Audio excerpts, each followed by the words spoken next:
Yeah. Has the game actually gone now where a tactical foul that I saw Fernandinho do for years and get no yellow cards is a red card? Like, first and foremost, do you guys think that was a red card?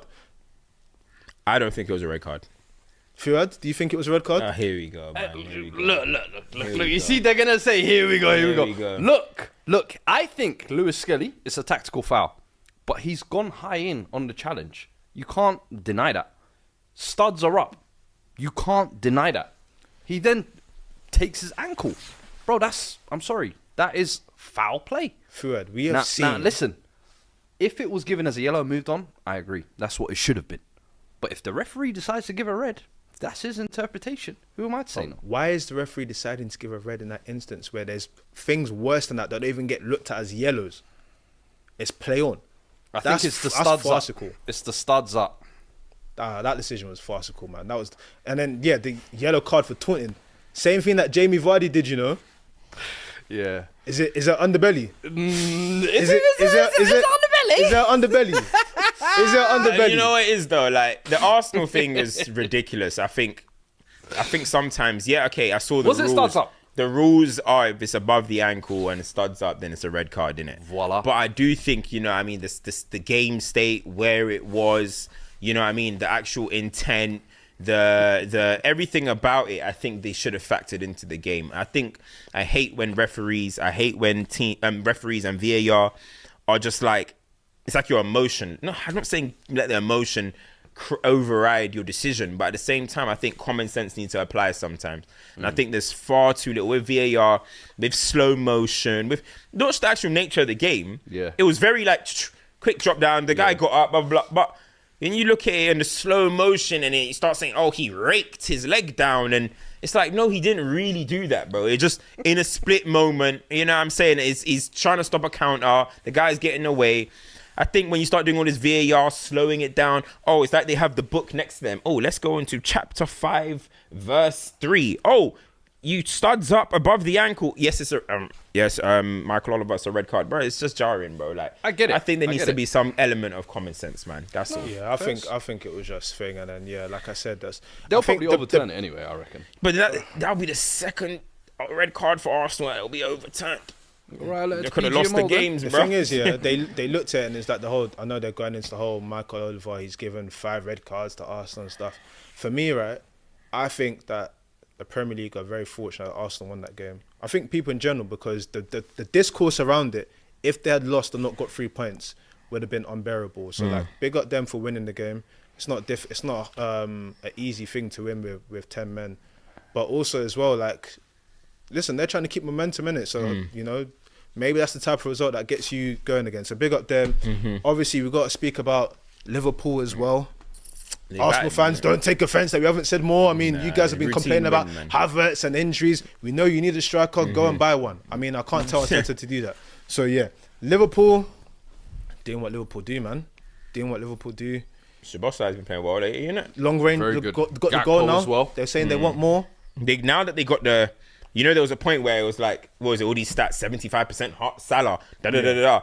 Now the cavalry they've joined in. Yeah. Now that's when you start thinking, the league is gonna be.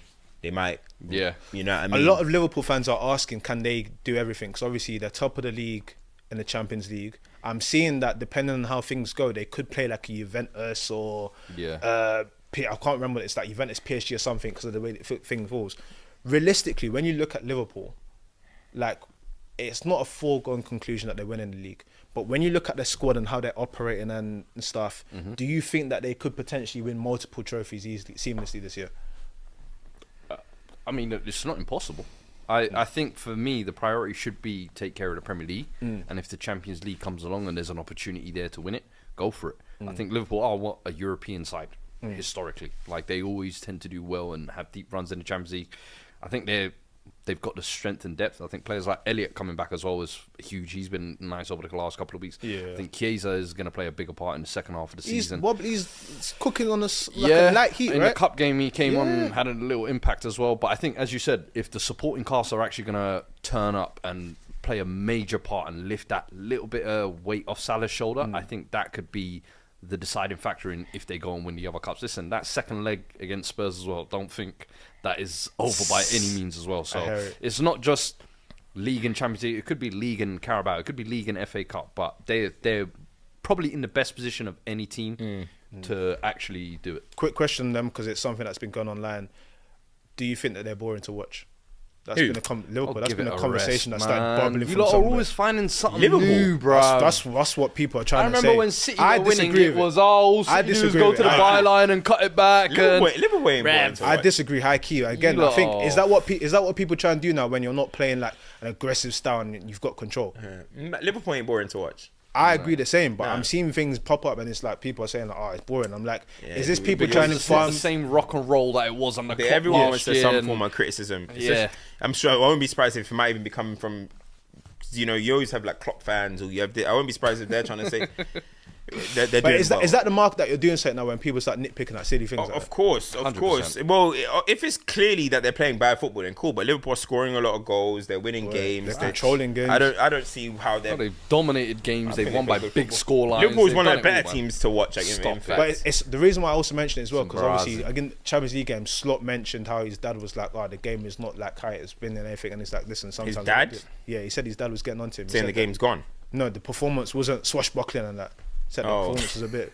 He said, Hey, old man, sit in the Just stands. sit in B. your, You know what I mean? Go sit in your get a new mansion. pie or something, man. Go and sit in your mansion, Alright, whatever bruv. Arne has bought you, and just Old chill, man trying bruh. to chirp in like, You know what I'm bro, saying? big man light, What's bro. he on about, bruh? Fuck's he on about? You know what I I said, mean? put the dentures in the bag, bro. Thank you, Jarvin, bless me. Man,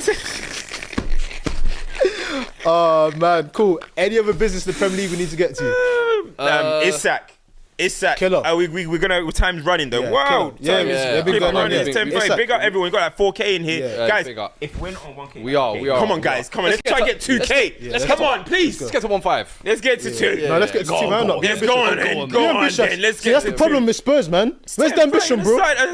Where's the ambition? Isak though, bro. Listen, Killer. yo, Arsenal apparently they're saying that wish he Arsenal didn't- want him or whatever, but yo, that's gonna be a Premier League record fee for everyone has to buy him. 100%. Yeah. And right. And to be honest, why would he leave though at this? Unless it's like he's gonna go and win a title, which okay, maybe you can if he goes to Arsenal or something like that. But I think Newcastle are going in the right direction. To be honest, I think the only reason you leave is if you Tonali think they're not playing in the right well. direction, yeah. He's now Coming looks like back he's settled. huge. Yeah. Jacob Absolutely Murphy, aggressive. your boy, Jacob deserves a lot of Murphy credit. having a really good season. Joe Linton. Listen, they got the shield in midfield. They got a steady back four. They've got a killer up They got front. a We talk about having informed striker, spines. yeah. Two They've fullbacks. got Gordon who will chip in every now and again, definitely. Boy. I think they're going to be in a good position. So I've got them for top 4 now, you know. You reckon? But to be fair, I had Newcastle for top 4 in my, or 5th or 4th in my Yeah. original position. I mean, then they Liverpool, started the season Arsenal. like that. I was like, hey!